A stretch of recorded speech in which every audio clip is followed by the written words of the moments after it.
My name is Mara Ellison, and the night before my 19th birthday, my mother handed me a pen across a restaurant table and said, "Just sign where your uncle marked it. It's only paperwork for the family company." Everyone was smiling.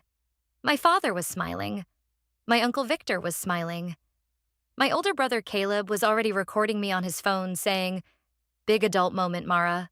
Don't mess it up." So I smiled too. I took the pen.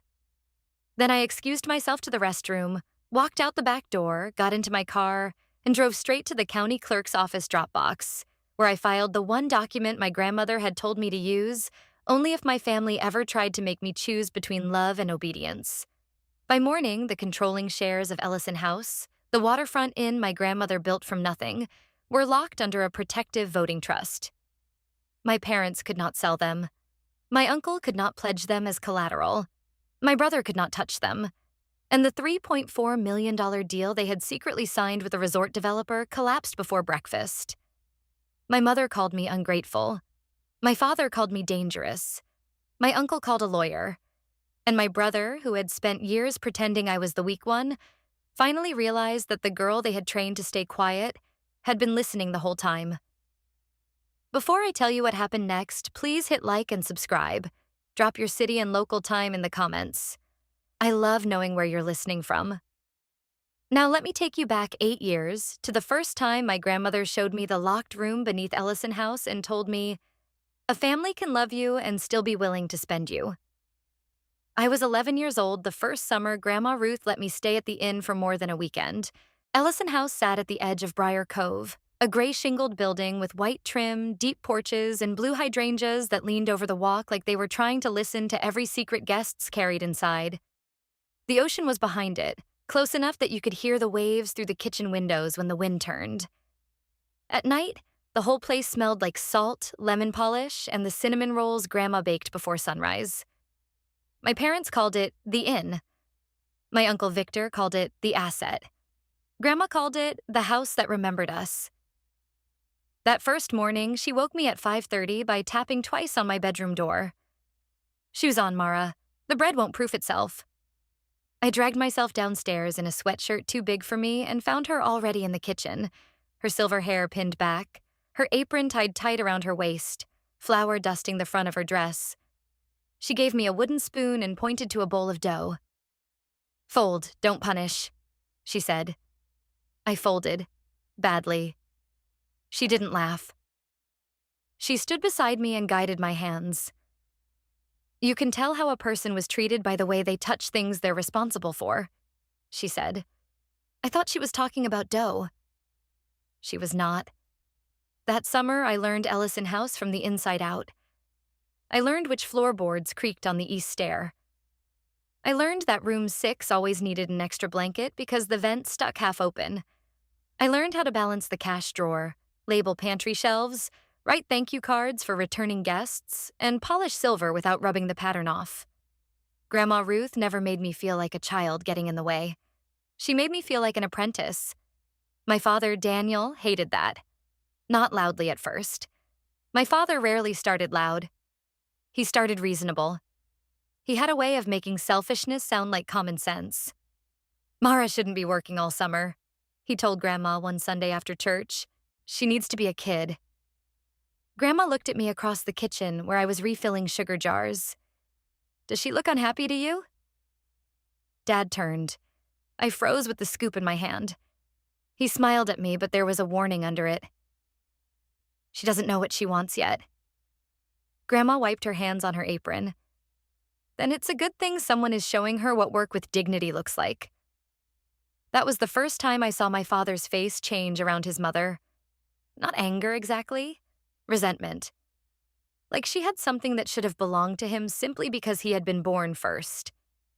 My mother, Elaine, never challenged Grandma directly. She did something quieter. She treated Ellison House like an inconvenience. Every time we visited, she found something to criticize. The porch needed paint. The guest linens were outdated. The dining room was charming but tired. The town was too seasonal.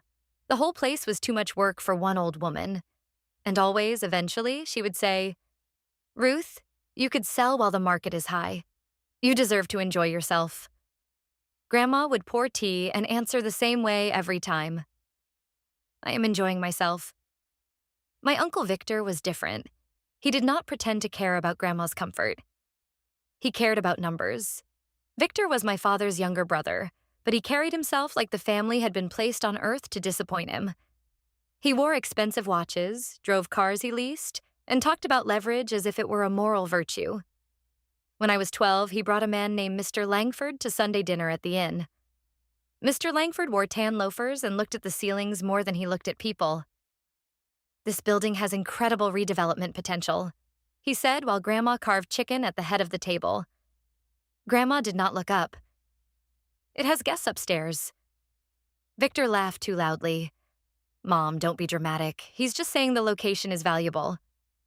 Grandma set the carving knife down. Everything is valuable to someone who knows what to take from it. The room went quiet. I remember Caleb rolling his eyes across the table. Caleb was 16 then, tall and handsome and already skilled at making every room rearrange around him. He had my mother's dark eyes and my father's gift for sounding confident when he was guessing. He was the golden child. Everyone knew it. No one said it. If Caleb got a B, my parents said the teacher graded too hard. If I got an A, they asked why it wasn't an A+. If Caleb forgot chores, he was busy. If I forgot, I was irresponsible. If Caleb was rude, he was stressed. If I cried, I was sensitive. Grandma saw it. She never said, "They treat him better than you."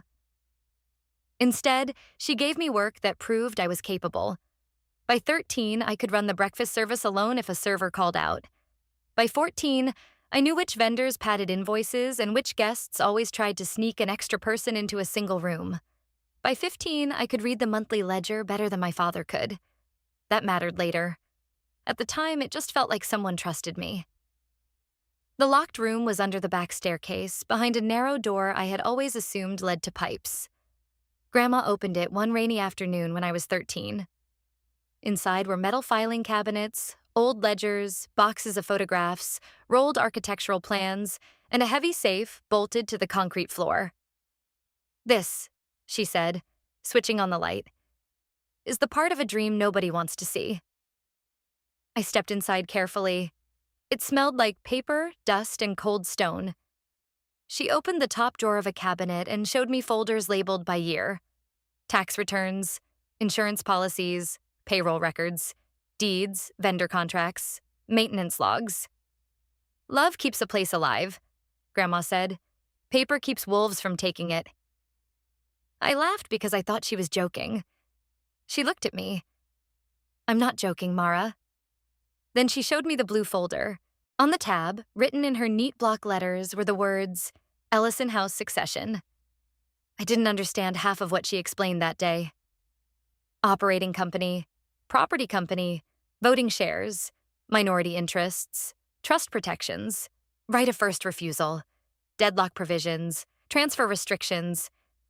It sounded like another language, but I understood her face. She was afraid, not of death, of what would happen after it. "Your father loves this family," she said, "but he confuses needing help with being owed rescue. Your Uncle Victor loves opportunity more than he loves responsibility, and Caleb has been taught that wanting something is the same as deserving it." "What about Mom?" I asked. Grandma's mouth softened. "Your mother is afraid of losing status. Fear makes people cruel when they think no one can stop them." I stared at the blue folder. "Why are you telling me this?" "Because you listen." I said nothing. She closed the drawer. "And because one day they may ask you to sign something quickly. They may say it is routine. They may say it is for the family. They may make you feel selfish for asking questions." Rain tapped against the small basement window. "When that day comes," she said, "you do not sign until you have read every page. And if they will not let you read it, you leave." I nodded because she sounded serious. Then she said the line I did not understand until years later. "A family can love you and still be willing to spend you." 2 years after that, Grandma Ruth had her first stroke. I was 15. It happened on a Tuesday morning in October during breakfast service. She dropped a tray of coffee cups near the pantry door. One shattered. One rolled under the stove. She stood there looking down at her right hand like it belonged to someone else. I remember the ambulance lights flashing red against the hydrangeas. I remember my father arriving at the hospital in his work suit, talking to a cardiologist like he was negotiating a contract. I remember my mother telling me, "Don't cry in front of your grandmother. She needs strength around her." And I remember Caleb texting in the waiting room, annoyed that his soccer practice had been interrupted. Grandma survived, but something shifted. Her speech slowed. Her right hand trembled. She could still walk, still think, still remember every guest who had ever checked in twice. But people started speaking to her louder, as if volume could fix a stroke. Victor came to the inn the next week with a binder. "Mom," he said, sitting in her office like he had been invited to take charge. "This is exactly why we need to simplify." Grandma sat behind the desk, a blanket over her knees. Simplify what? The business, the property, the liability, all of it. He opened the binder to a glossy page showing a rendering of a luxury resort with glass balconies where Ellison House should have been. My father stood near the window, arms crossed. My mother sat beside him, nodding before anyone finished speaking. Caleb was there too, because by then he had started saying he wanted to learn the family business, which mostly meant walking around with coffee and telling staff members what Grandma would supposedly want. I stood in the hallway with a stack of towels and listened. Victor said, "Harborline Resorts is interested. Very interested. They would preserve the name in some way. Maybe a restaurant. Maybe a plaque." "A plaque," Grandma repeated. "Mom, be realistic," my father said. "You had a stroke. You can't keep doing this forever." "I have staff. You have debt." Grandma's eyes narrowed. "No, Daniel, you have debt." The silence that followed was so sharp I stopped breathing. My father looked toward the hall, and I stepped back behind the wall. That was the first time I heard about his debt. Not details, just the shape of it. A failed expansion of his contracting business, a line of credit, equipment loans, a tax bill he had delayed, my mother's credit cards, Caleb's private school tuition, all of it sitting behind our normal life like mold behind wallpaper. After that, conversations changed. They stopped asking Grandma if she wanted to sell and started discussing what would happen when she couldn't manage anymore. My mother began bringing brochures for assisted living communities. Victor began visiting with spreadsheets. My father began saying things like, "Mom, the responsible thing is to protect the family before this place drains us." Us. That word did a lot of work. The inn never drained them. They drained each other. But Ellison House was the only thing valuable enough to blame. Grandma did not sell. Instead, she got quieter, and she brought me into the locked room more often. She showed me where the original deed was stored. She showed me the articles of organization for Ellison House Holdings, the company that owned the land and building. She showed me the operating agreement for Ellison Hospitality, the company that ran the inn. She showed me stock certificates and transfer restrictions and the name of her attorney, Beatrice Sloan. She made me repeat Beatrice's phone number until I knew it by heart. Then one afternoon, while the ocean hammered gray against the rocks, she placed a sealed envelope in my hands. "Not yet," she said. I turned it over. My name was written across the front. "When?" "When they ask you to sign something and won't let you read it." I swallowed. What if they never do? Grandma smiled then, but it was sad. Then we both get to be pleasantly surprised. She was not surprised. Grandma Ruth died the winter I turned 17. Not suddenly.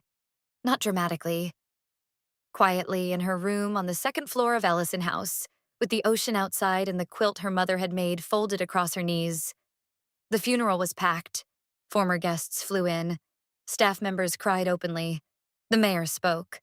The florist sent white roses because Grandma had once let her stay free for 2 weeks after her divorce. The owner of the diner brought 3 casseroles. People stood in the rain outside the church because there wasn't enough room inside. My father cried during the service. I believe those tears were real. That is the part people do not understand about betrayal. It does not always come from people who never loved you. Sometimes it comes from people who loved you in every way except the one that required them not to use you. At the reception, held in the inn's dining room, I saw Victor near the fireplace with Caleb. Victor had one hand on Caleb's shoulder and the other around a glass of bourbon. Caleb looked excited. Not sad. Excited. I moved closer with a tray of empty cups. Victor said, "Your grandmother was sentimental, but the documents can be worked around if everyone cooperates." Caleb asked, "And Mara?" Victor laughed. "Mara signs whatever your parents tell her to sign." I almost dropped the tray. That night, after everyone left, I went to the locked room. The door was already open. Someone had been inside. The filing cabinet drawers were pulled out. Boxes had been moved. The blue folder was missing. My chest went cold. I ran upstairs to Grandma's office. My father was behind the desk. Victor stood beside him. Caleb sat in Grandma's chair with his feet on the rug, scrolling through his phone. "What are you doing?" I asked. Dad looked up. His face softened into the version of concern he used when he wanted compliance. "Mara, sweetheart, this is adult business." "That's Grandma's office." "It's family property now," Victor said. Family property. The phrase landed exactly where he intended it to. I looked at my father. "Did she leave a will?" He hesitated. Victor answered first. "Nothing you need to worry about." That told me everything. I went to my room, closed the door, and opened the envelope Grandma had given me. Inside was a handwritten letter, a copy of Beatrice Sloane's business card, and a single sentence typed at the bottom of a legal summary. Mara receives non-transferable controlling voting shares at 19, or earlier upon attempted coercion, fraud, or unauthorized sale. I read that sentence 6 times. I did not understand all of it, but I understood enough. The next morning, I called Beatrice Sloane from the public library because I did not want anyone at home hearing me. Beatrice answered on the second ring. "I wondered when you would call," she said. Her voice was calm, dry and precise, like paper sliding across a polished desk. I told her Grandma was gone. "I know," she said. "I am sorry, Mara." I told her the blue folder was missing. She sighed. "I expected that too." Then she asked, "Have they asked you to sign anything yet?" "No. They will." For the next year and a half, I lived 2 lives. In one life, I was the quiet daughter finishing high school, working part-time at Ellison House, helping my mother with errands, and listening to my family discuss the inn as if Grandma had been the only obstacle between them and prosperity. In the other life, I met Beatrice Sloane once a month in a conference room above a bank and learned exactly what Grandma had built. The truth was more complicated than anyone in my family knew. Grandma had reorganized Ellison House after her first stroke. She separated ownership of the physical property from operation of the inn. She created a protective voting trust that would spring into effect when I turned 19, because in our state, that was the age at which I could hold certain managing rights without court oversight. Until then, Beatrice served as trustee and legal guardian of the voting shares. My father and uncle each held small economic interests. They could receive limited distributions if the inn made profits. They could attend annual meetings. They could review financial statements. But they could not force a sale. They could not borrow against the property. They could not remove the trustee. They could not transfer their interests to outsiders. And they definitely could not sign a redevelopment deal without approval from the voting trust. Grandma had not forgotten them. She had protected the inn from them. That distinction would become the center of everything. When I was 18, the pressure began. It started small. My mother sat beside me at the kitchen island one night while I was filling out college applications. "Have you thought about business school?" she asked. "I'm applying for hospitality management." "That's business adjacent." I looked at her. She smiled. "I just think it would be smart for you to understand assets. Your grandmother's sentimentality made things messy." Grandma understood assets better than anyone. Mom's smile thinned. She understood old guests and breakfast menus. She didn't understand what families need to survive now. A week later, Dad took me for coffee. He chose the table in the corner, the one people used for serious conversations. "I know your grandmother filled your head with ideas," he said. I wrapped both hands around my cup. "What ideas?" "That you're the only one who cared about Ellison House. That you're the chosen one." She never said that. She didn't have to. She was good at making people feel guilty. I almost laughed. Grandma Ruth had built an inn, employed half the town at one time or another, kept families afloat during layoffs, and paid for Caleb's freshman year of private school when my parents couldn't. But somehow she was the selfish one. Dad leaned forward. "This family is in a difficult position. The business debts are real. Your mother and I have shielded you from that because you were a child." "I know about the debts." His face changed. "What do you know?" "Enough," I thought. "Enough to know Ellison House isn't the reason they exist." Dad sat back. For a second, I saw anger. Then came disappointment, his favorite tool. "You sound just like her." I wanted that to hurt. It did not. By Christmas, Victor was coming over twice a week. He and Dad locked themselves in the den with laptops and legal pads. Caleb joined them when he was home from college, walking in like he belonged in every room where money was discussed. One night, I passed the den and heard Victor say, "The voting restrictions are only a problem if we acknowledge them." Dad said, "Beatrice will acknowledge them." Victor replied, "Then we replace Beatrice." My heart started pounding. Caleb's voice followed.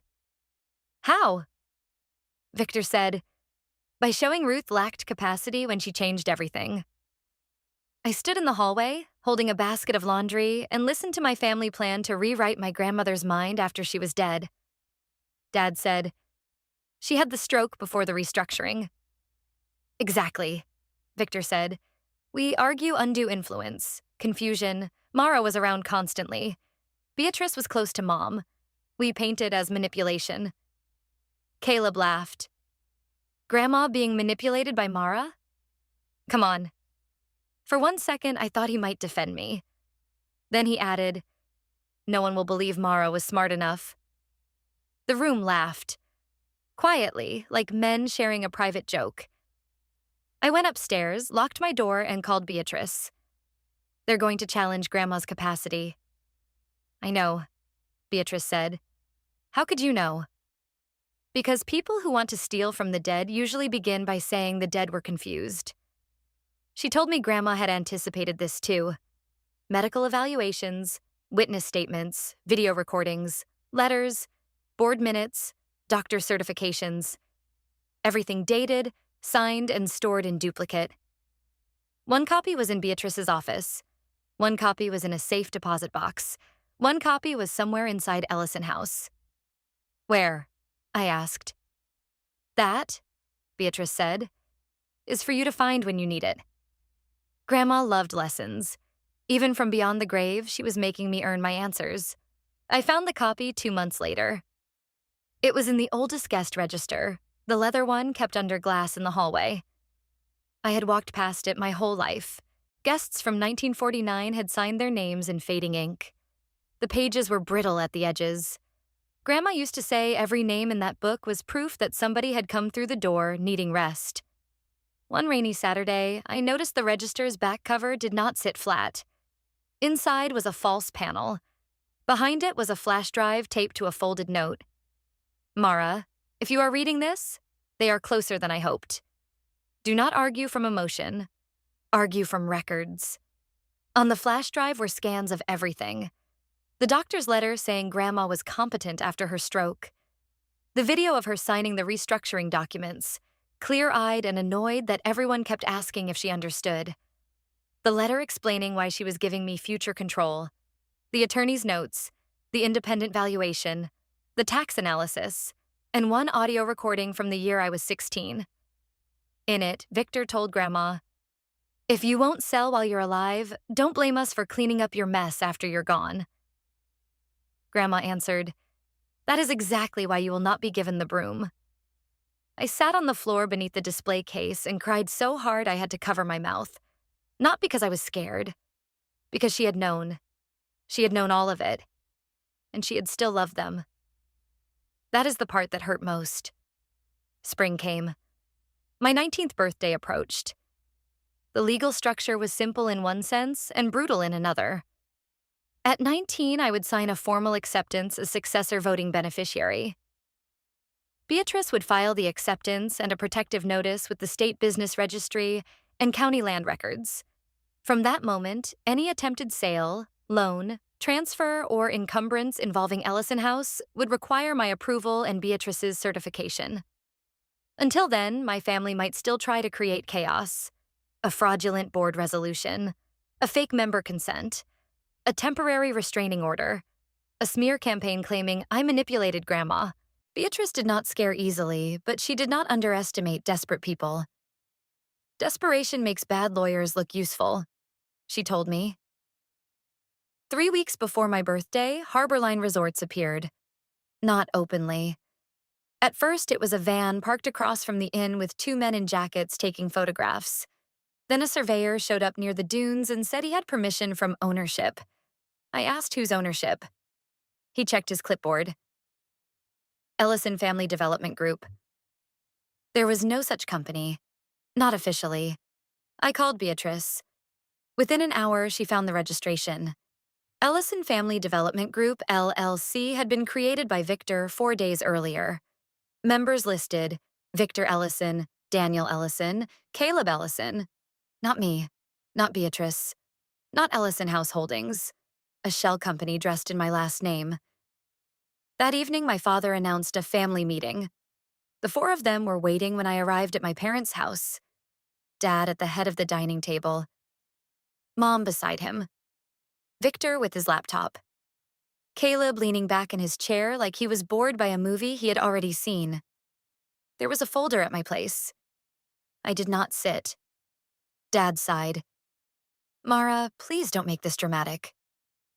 Then don't put documents at my seat without telling me what they are. Mom closed her eyes.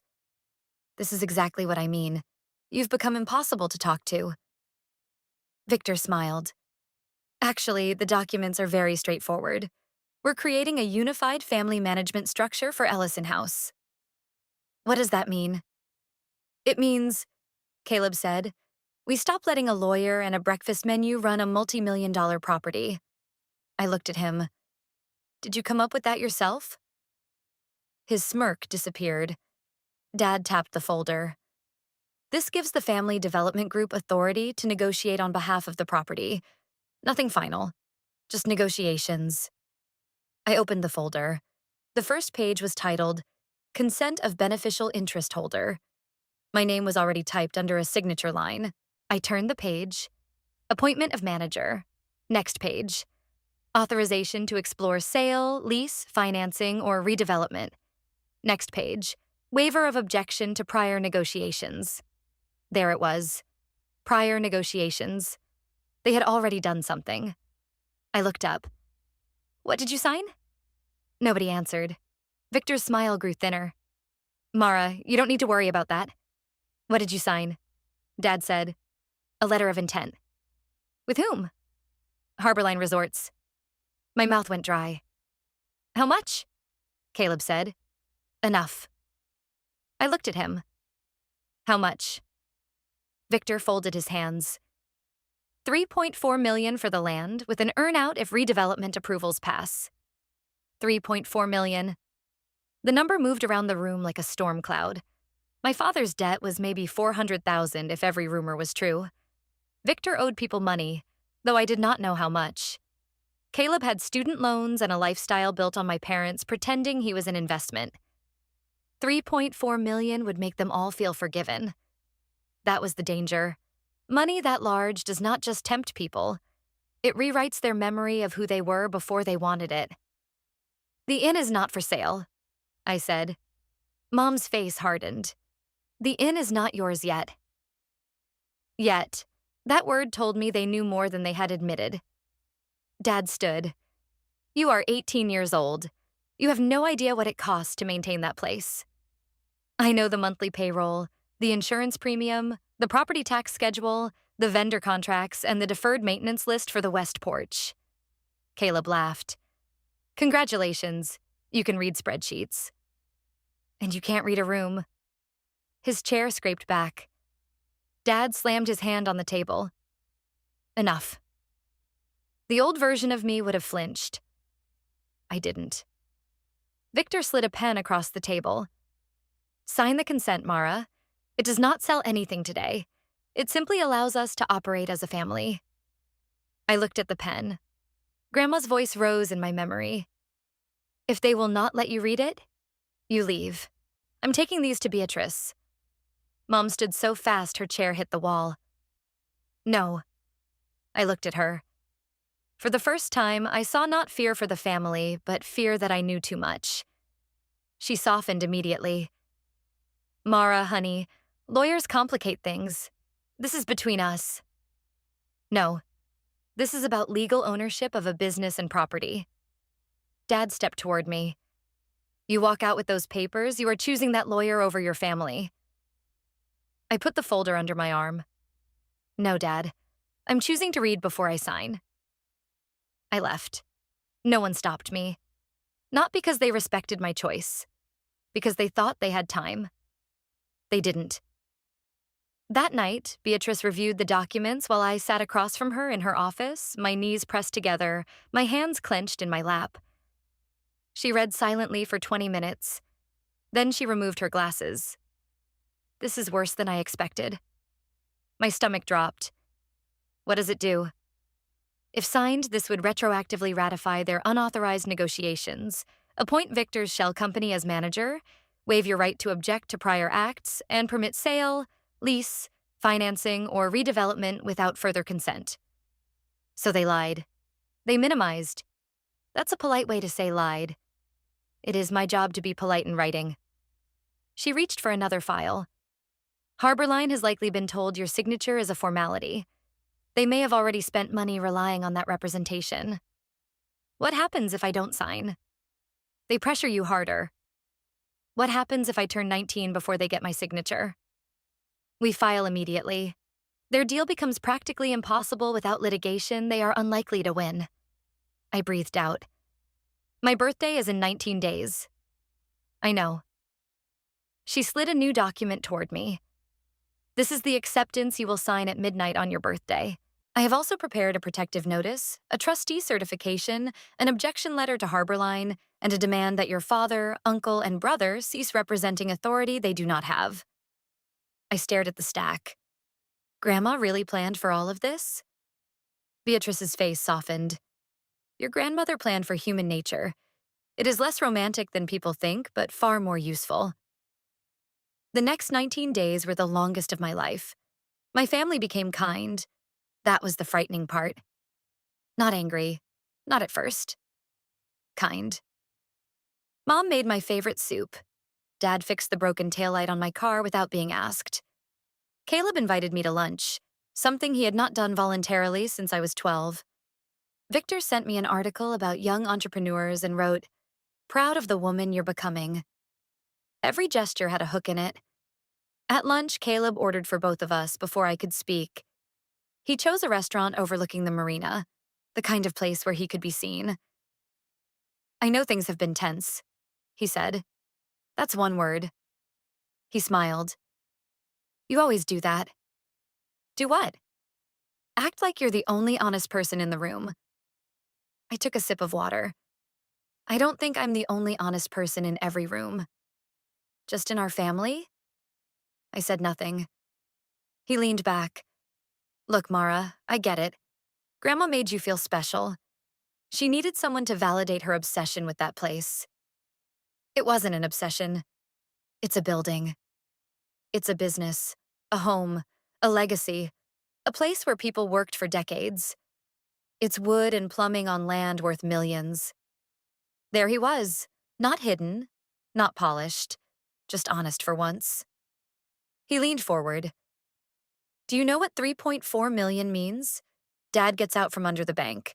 Mom stops pretending she isn't terrified every time the phone rings. Victor pays off whatever mess he's in. I can finish school without drowning. You can have money too. Real money. Not some dusty inn you'll spend your life repairing. And the staff? Severance. The guests? They'll find another bed and breakfast. Grandma's wishes? He looked genuinely tired. Mara, dead people don't need buildings. I stared at him.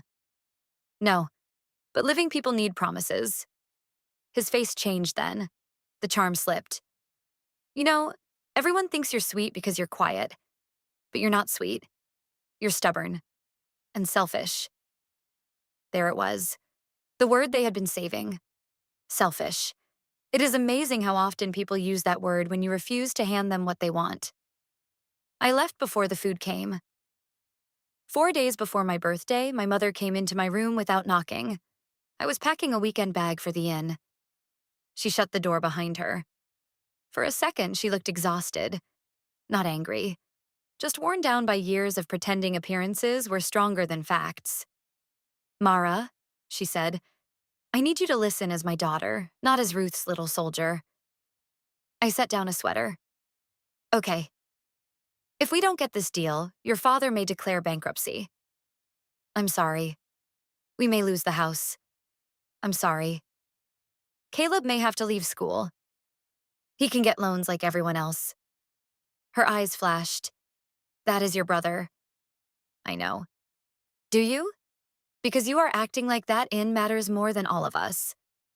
I looked at her, and something in me finally stopped trying to make her understand gently. No, I'm acting like your debts do not erase Grandma's choices. Mom inhaled sharply. Your grandmother poisoned you against us. No, she warned me. Mom's face went pale. She warned you? I said nothing.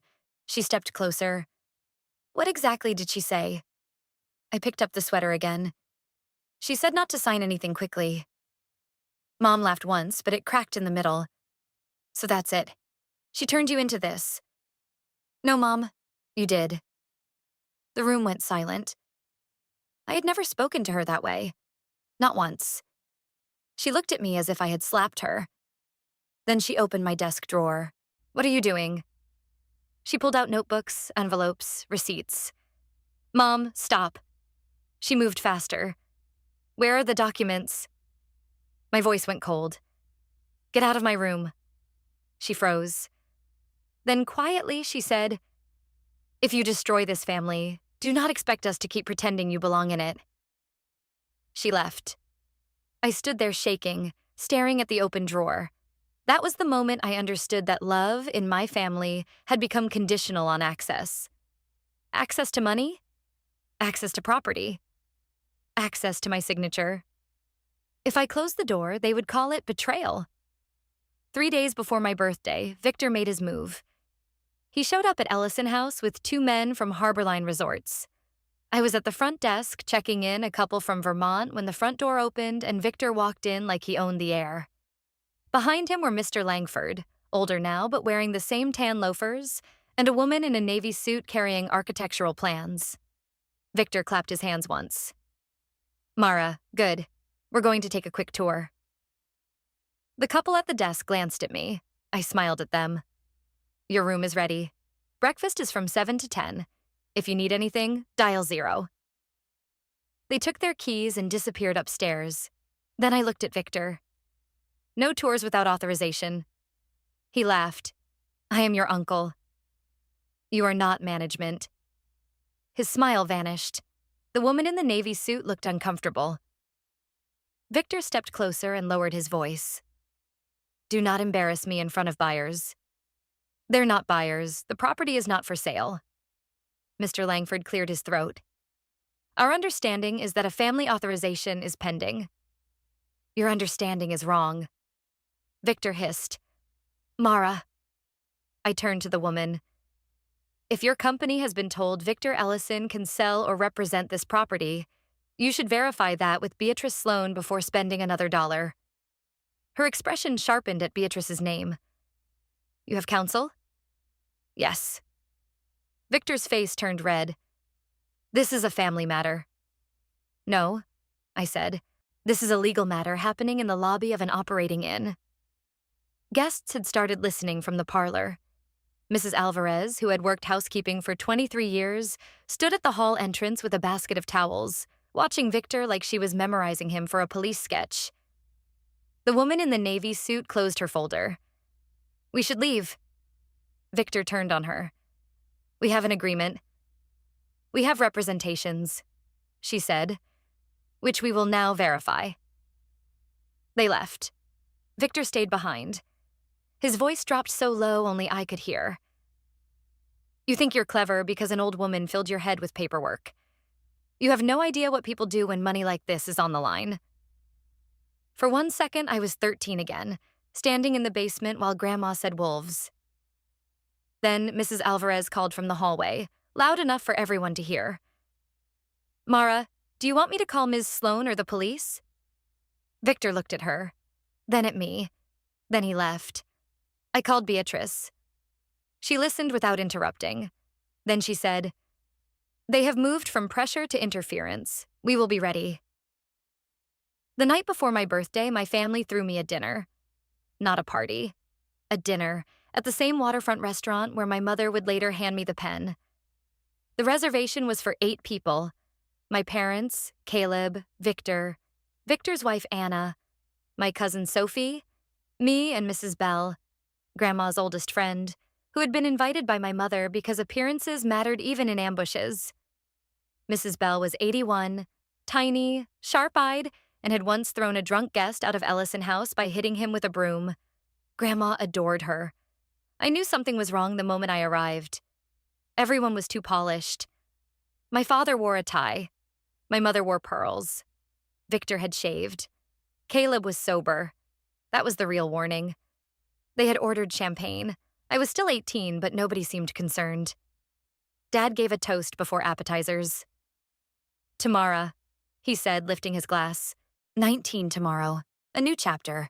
We are so proud of the young woman she is becoming." My mother's eyes shone with tears she had prepared. Caleb raised his glass without looking at me. Victor smiled. Mrs. Bell watched everyone. For the first half hour, they talked about safe things.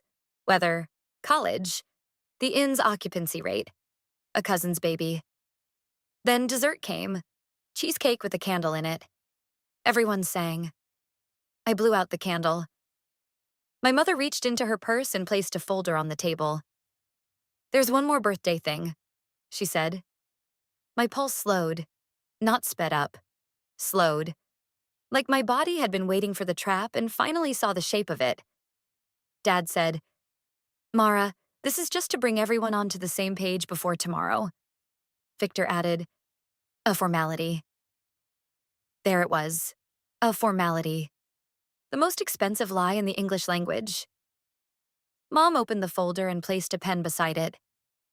"Just sign where your uncle marked it. It's only paperwork for the family company." Caleb lifted his phone. "Big adult moment, Mara. Don't mess it up." I looked at the pages. Different formatting than the first set. Shorter, cleaner, more dangerous. A 1-page consent.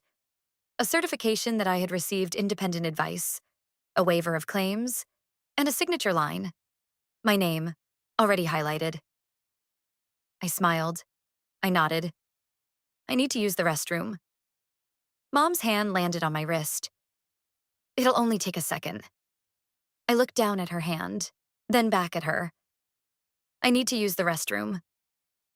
She let go. I stood. Victor's eyes followed me across the dining room.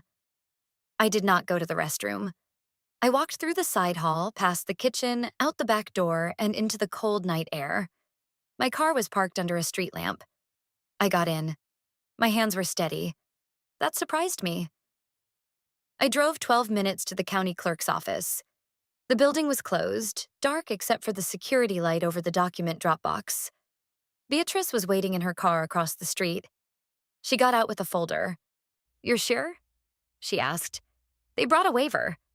Her mouth tightened. "Then yes, we file tonight." At 11:41 p.m., I signed the attempted coercion declaration and emergency acceptance paperwork Grandma had authorized. Because they had tried to force my signature before my 19th birthday, the springing provision activated early. Beatrice notarized my signature. We placed the documents in the official Dropbox with a time-stamped receipt. At midnight, I turned 19 in the parking lot of the county clerk's office. Beatrice handed me a paper cup of gas station coffee. "Happy birthday, Mara." I laughed once. Then I cried.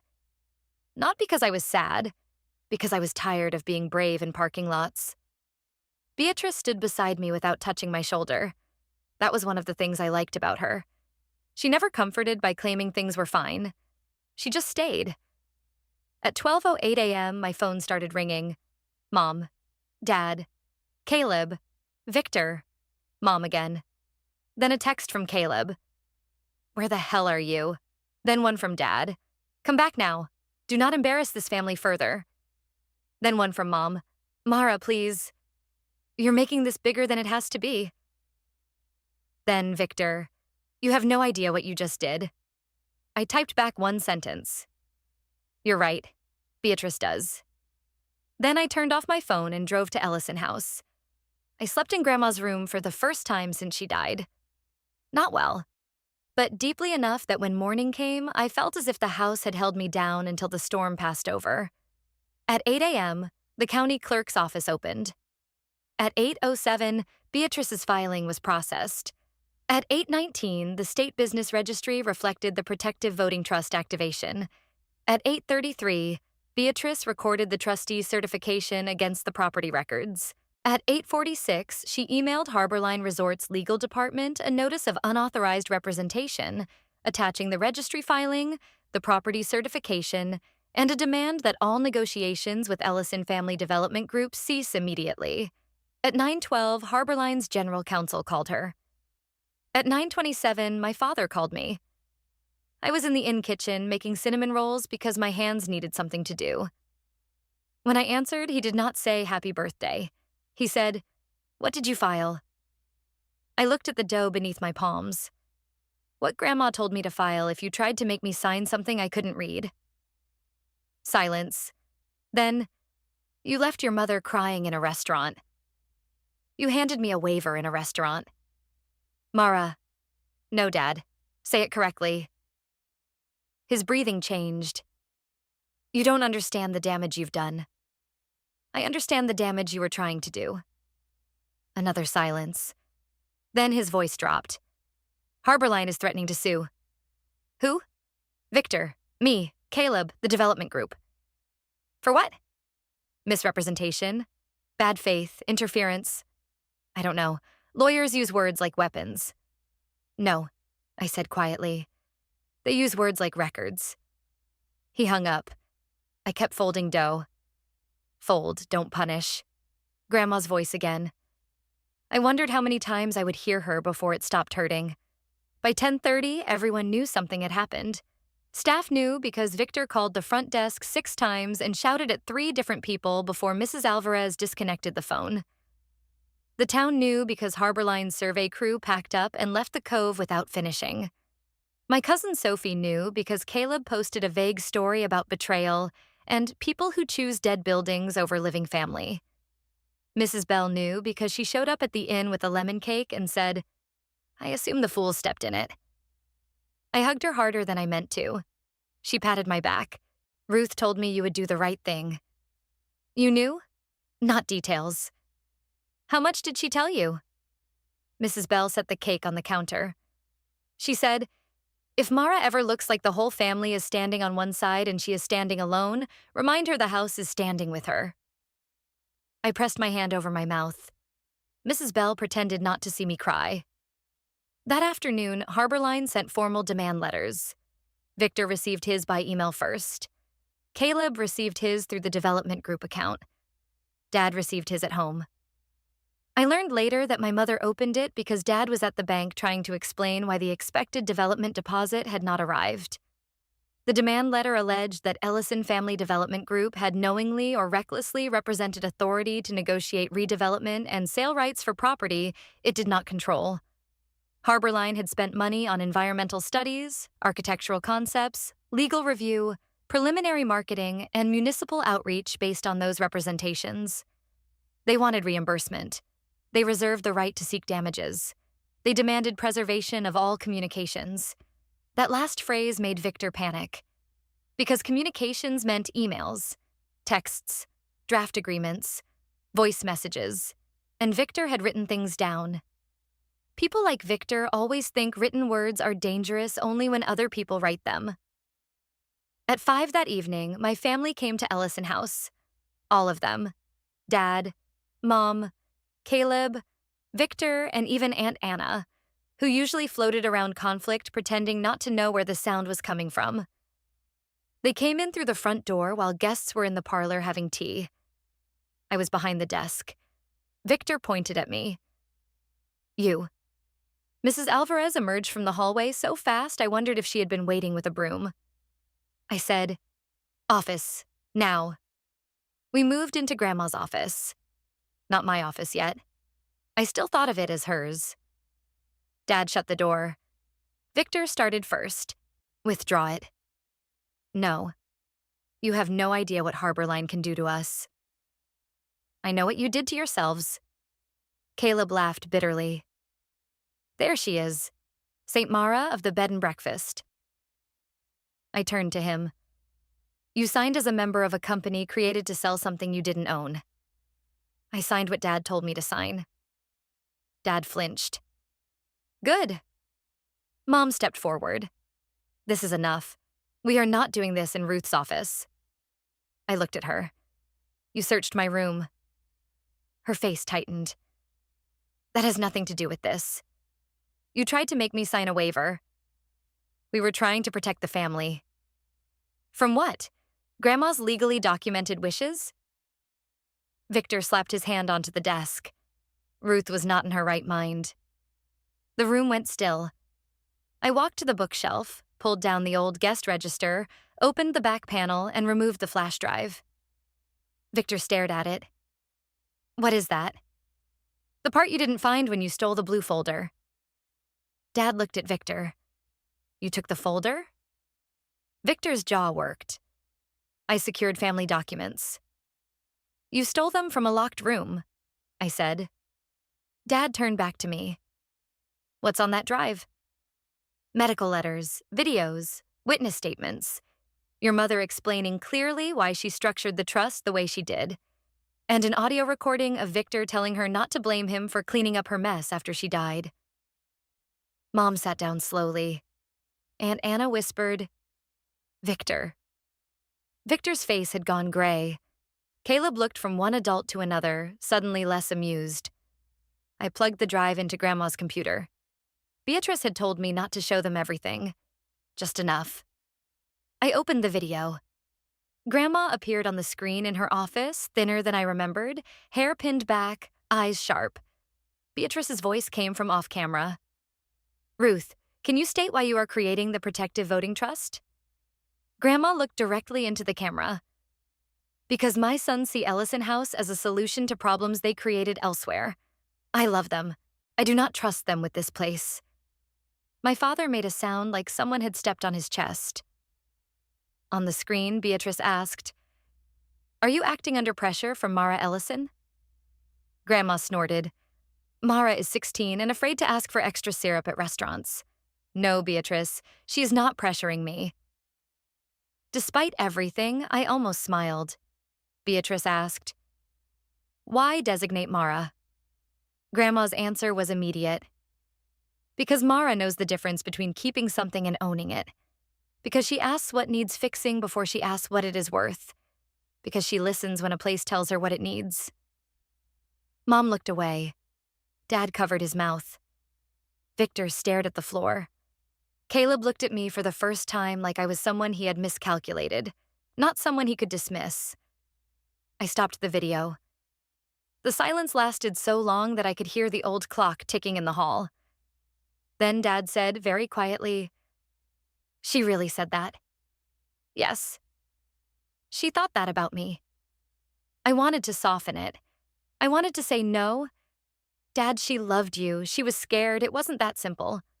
All of that was true. But there are moments when adding softness becomes another form of lying. Yes, I said. She did. Victor recovered first. So what now? You bankrupt us to prove a point? No. You deal with Harborline because you lied to them. You deal with Beatrice because you interfered with the trust. And you deal with yourselves because Grandma left you exactly what she believed you could handle. Caleb stood. What about me? I looked at him. What about you? I'm her grandson, too.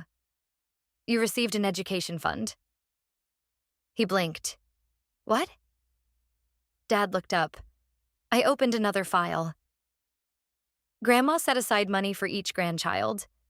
Caleb, yours was paid directly toward your first 2 years of school. Sophie has a fund that vests when she turns 21. I have one too, separate from the voting trust. Caleb's face changed. He had not known. That was the tragedy of it. Grandma had given to everyone, quietly, carefully. But because she had not given them control, they treated it as betrayal. Mom whispered. She never told us. Would it have changed anything? I asked. No one answered. The first lawsuit came 3 days later. Not against me. Against Ellison Family Development Group, Victor, Daniel, and Caleb. Harborline alleged negligent misrepresentation, breach of preliminary agreement, and reimbursement of $186,000 in reliance costs. Victor's attorney responded aggressively for exactly 4 days. Then Harborline produced emails. In one email, Victor wrote, "Once Mara signs, we can represent full family consent. She is young and will follow Daniel's lead." In another, Caleb wrote, "Don't worry about my sister. She thinks she's guarding Grandma's legacy, but she doesn't understand leverage." In another, Dad wrote, "We need this done before her birthday because Beatrice Sloan becomes a problem after that." That email hurt worse than I expected, because it proved Dad knew. He knew there was a line. He knew my birthday mattered. He knew Beatrice had authority. And he tried to beat the deadline anyway. Betrayal is different when it is documented. It stops being a misunderstanding you can talk yourself out of. It becomes a record. Victor's real estate investment license was suspended pending review because he had represented sell-side authority without verifying control. Caleb was removed from an internship after Harborline's complaint became public, not because the company cared about morality, but because they did not want his name near their compliance department. Dad's bank froze further credit discussions. Mom stopped going to church for a month because she said people stared. Maybe they did. Small towns do not need every detail to build a complete story. They only need enough smoke and one person willing to point at the fire. I did not point. I did not have to. Court filings are public, so are property records. So are business registrations. The town read what my family had signed in their own names. For 2 weeks, my mother sent me messages every morning.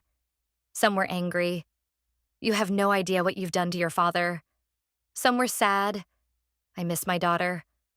Some were manipulative. Ruth would hate seeing us divided. Some were almost honest. I was scared, Mara. I answered only the honest one. "I know." She wrote back. "That's all you have to say?" I typed 3 different replies and deleted them all. Then I wrote, "Fear explains what happened. It does not excuse it." She did not respond for 3 days. Caleb came to the inn once. He arrived at dusk, wearing a sweatshirt from his university, and the expression of someone who expected the world to apologize eventually. I was replacing a bulb on the porch. He stood at the bottom of the steps. "Can we talk?" I climbed down the ladder. "What do you need?" He winced. "That's a cold way to start." "It's an honest one." He looked out toward the water. "They might kick me out of school." "No, they might make you explain why you signed documents for a company that misrepresented authority."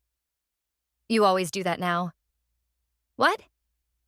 "Say things like a lawyer." I almost laughed. "No, Caleb. I say things precisely because you all spent years hiding harm inside softer words." He shoved his hands into his pockets. "I didn't think it would hurt you." I stared at him. He looked embarrassed. "I mean, I thought you'd be mad, but I didn't think that I was a person in the middle of it." His face flushed. "That's not fair. It's accurate." He sat on the bottom step. For the first time in my life, my brother looked young. Not golden, not special. Just young and frightened and suddenly aware that charm had expiration dates. "Grandma really paid for my school?" he asked. "Yes." "Why didn't anyone tell me?" "Because gratitude would have made the story less useful." He rubbed his face. "Dad said the inn ruined everything." "The inn saved more than you know." He nodded slowly. "I'm sorry." I wanted to ask what exactly he was sorry for. The emails, the waiver, the jokes, the years of treating me like furniture in my own life. But apology is sometimes a seed, not a tree. So I said, "Thank you." He looked up. "That's it?" "For now." He stood. Before he left, he said, "Do you hate me?" I thought about lying. "No," I said, "but I don't trust you." He nodded like that hurt, which was fair. Truth should hurt when it lands where denial used to live. The settlement came 6 weeks later. Harborline accepted $92,000 from Ellison Family Development Group and withdrew its larger claims. Victor paid most of it by liquidating investments he had once bragged were untouchable. Dad paid part through a loan restructuring. Caleb signed a cooperation statement and avoided being named individually in the final settlement, but the internship was gone. The development group dissolved. Victor's license suspension lasted 18 months. Dad sold his contracting equipment and took a salaried job with another firm.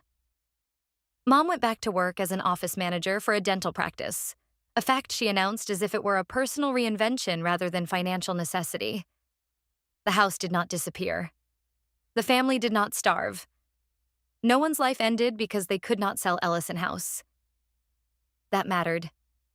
Because for months they had acted as if my refusal would destroy them. It didn't. It only destroyed the version of the family where I existed as an emergency fund with a heartbeat. In late June, Beatrice and I held the first official meeting of the Protective Voting Trust in Grandma's office. It was just the two of us, Mrs. Alvarez as witness, and a speakerphone in case Dad wanted to attend as a minority interest holder. He did not call in. Victor did not either. Caleb sent an email saying he waived attendance. Mom had no formal role. Beatrice read the opening resolutions. I approved routine maintenance. I authorized a roof repair. I reviewed staff wages and approved raises for housekeeping and kitchen staff because Grandma had always said loyalty should not be paid in compliments.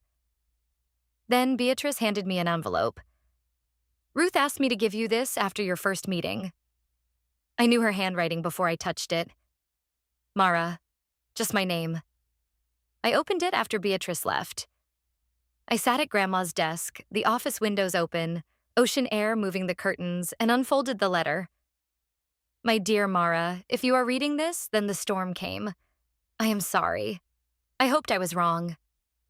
Old women are allowed to hope for foolish things. I hoped my sons would grieve before they calculated.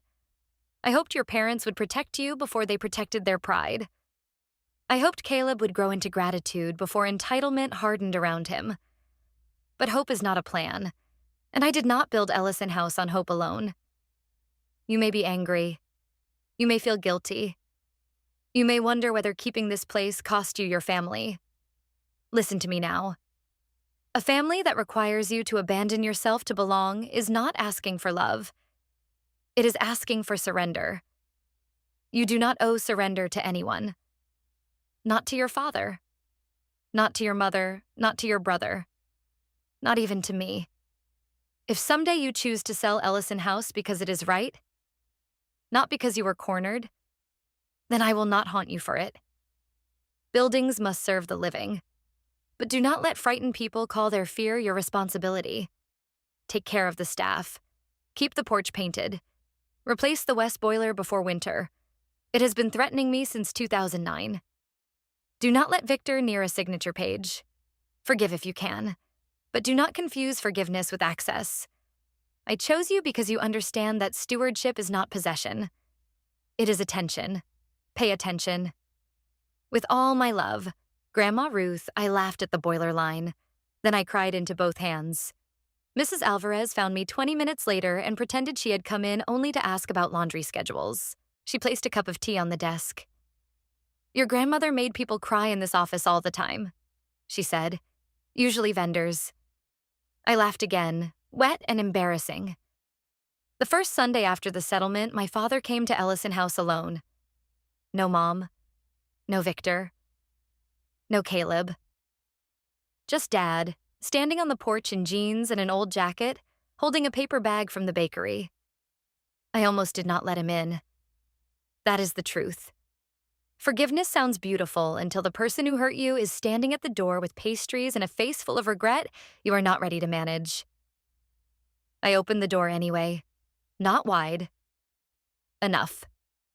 Hi, he said. Hi. I brought apple turnovers. Grandma liked the ones from Delaney's. I know. He looked past me into the foyer. I haven't been here since you tried to sell it, I thought. He did not finish. I stepped aside. We sat in the dining room. For a while, neither of us spoke. The inn made its usual sounds around us. A pipe clicked. Footsteps crossed upstairs. Somewhere in the kitchen, Mrs. Alvarez was humming off-key. Dad turned the bakery bag around and around in his hands. Finally, he said, I was angry at her. At Grandma? He nodded. For years. Why? Because she trusted you with what I thought I deserved. It was the first honest sentence he had given me in months. Maybe years. I waited. He swallowed. And because she was right not to trust me. The room changed. Not fixed. Not healed. But changed. I looked at him. He was crying quietly. My father was not a pretty crier. His face got red. His mouth pulled down like he hated that his body had betrayed him by feeling something. I told myself it was for the family, he said. The deal, the pressure, the dinner, all of it. I told myself if I could just fix the money, everything else would be forgiven. By who? He looked at me. I did not soften the question. He wiped his face. By myself, I think. That answer cost him something. I could see it. I don't know how to repair what I did, he said. You can start by not asking me to make you feel better about it. He nodded once. That's fair. And by telling the truth. To Mom, to Caleb, to Victor if you still speak to him, to yourself. No more saying Grandma confused things. No more saying Beatrice manipulated me. No more saying I destroyed the family. I can do that. You have to do more than say it to me. I know. He looked around the dining room. She loved this place. Yes. She loved me too. Yes. His voice cracked. I wish that had been enough to make me better. For the first time, I felt something like grief for him. Not forgiveness. Not yet. But grief. Because he was finally seeing the size of what he had traded for a chance at rescue. Before he left, he walked to the porch and looked at the ocean. Your grandmother used to sit out here when I was a kid, he said. I thought she was doing nothing. What was she doing? He smiled sadly, watching everything. After that, Dad came once a month. At first, only for coffee. Then to fix small things, a loose hinge, a broken stair rail, a leaky faucet in room 3. The first time he brought tools, I almost told him no. Then I remembered Grandma's letter. Forgive if you can, but do not confuse forgiveness with access. So I made rules. He could help with repairs. He could not review financial records without formal notice. He could not discuss sale, refinancing, redevelopment, or distributions outside scheduled meetings. He could not bring Victor. He accepted every rule. That did not erase what happened. But boundaries are not walls when the other person learns to knock. Mom took longer. For months, she sent messages about weather, groceries, Cousin Sophie. Anything except the thing between us. Then one afternoon in August, she asked if we could meet at a park halfway between home and the inn. I almost said no. Then I said yes. She arrived wearing sunglasses even though it was cloudy. We sat on a bench near the pond. Children were feeding ducks from a bag clearly labeled, "Do not feed the ducks." Mom watched them for a while. Then she said, "I went through your room." Yes. I told myself mothers are allowed to worry. I said nothing. But I wasn't worried. I was searching. I looked at her. Her hands were clasped so tightly her knuckles were white. I wanted to find something that proved you were being influenced. Because if you were being influenced, then I didn't have to admit you were making a choice. That was the closest she had come to honesty. And if I was making a choice? I asked. Then you were choosing against me. No, Mom. I was choosing against the plan. She nodded slowly. I know that now. The ducks fought over bread they should not have been eating. Mom said, I hated your grandmother sometimes. I turned to her. She did not look at me. She saw through me, not in a cruel way. That was worse. She saw what I was afraid of before I said it. Money, losing the house, people knowing we weren't as stable as we looked, Caleb failing, your father breaking, me having to go back to work and admit the life I presented wasn't real. Her voice shook. And then she left you the thing everyone wanted, and I made it about betrayal because that was easier than admitting she had seen the truth. I had imagined many apologies from my mother. Most were dramatic. Some were cruel. None were this tired. I asked, are you sorry because it hurt me or because it didn't work? She flinched. Then she answered, both. At first, because it didn't work. Now, because I understand what we asked you to do. That answer was not perfect. It was better than perfect. It was real. I don't know how to be around you, she said. Start by not asking me for anything? She almost smiled. That seems fair. We sat until the clouds broke and sunlight touched the pond. When we stood to leave, she reached for me, stopped herself, and lowered her hand. Can I hug you? I thought about it. Then I nodded. Her hug felt different. Not safe yet. But careful. Careful was something. Victor never apologized. Not really. He sent one letter through his attorney expressing regret for confusion surrounding authority. Beatrice laughed for 15 seconds when she read that line. Confusion, she said. The last refuge of men caught with pens. Victor moved 2 towns over after his license suspension. Aunt Anna filed for separation 6 months later. Sophie, my cousin, came to visit the inn during winter break and told me she had found out about her education fund from Beatrice, not her father. He said Grandma was controlling, Sophie said. She was careful. Sophie sat on the porch wrapped in a blanket, watching snow fall over the empty beach. I think careful looks controlling to people who wanted chaos they could profit from. I looked at her. She shrugged. I'm 17, not stupid. We both laughed. Caleb changed in uneven ways. Sometimes he was humble. Sometimes he was still Caleb. He transferred schools after the internship scandal, moved into a cheaper apartment, and got a job at a hardware store. He complained constantly at first, then less. One night, almost a year after the dinner, he called me from the parking lot after a closing shift. I get it now, he said. What? Being tired and still having to be polite to people. I smiled into the phone. That's not the whole lesson, but it's a start. He laughed. Then he said, I was awful to you. Yes. You don't soften anything, do you? Not for free. He laughed again, quieter. I'm sorry, Mara. For the emails, for the phone at dinner, for acting like you were small because it made me feel bigger. I sat down on the edge of Grandma's bed. That one landed. Thank you, I said. Do you think we'll ever be okay? I don't know. But maybe. Maybe. Sometimes maybe is the most honest mercy you can give. A year after I filed the papers, Ellison House hosted its anniversary weekend.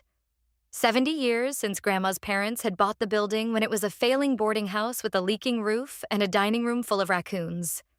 We filled every room. Former guests came back. Staff alumni returned with spouses and grandchildren. Mrs. Bell wore a blue dress and told everyone she had personally kept the inn from moral decline since 1968. Dad came early to repair a porch light. Mom arranged flowers in the dining room without being asked. Caleb carried luggage and only made one joke about being unpaid labor. Victor did not come. No one said his name. At sunset, we gathered on the back lawn overlooking the water. I gave a short speech.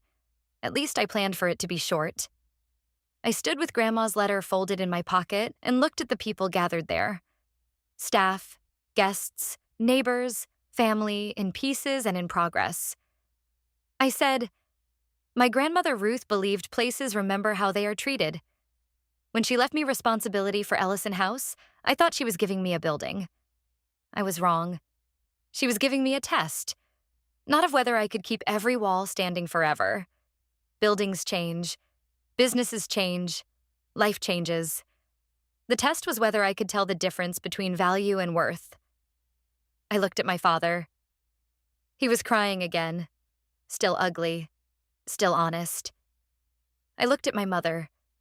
She held a napkin in both hands. I looked at Caleb. He nodded once. I continued. Value is what someone offers you when they want to buy. Worth is what remains when you refuse to sell the part of yourself they thought was negotiable.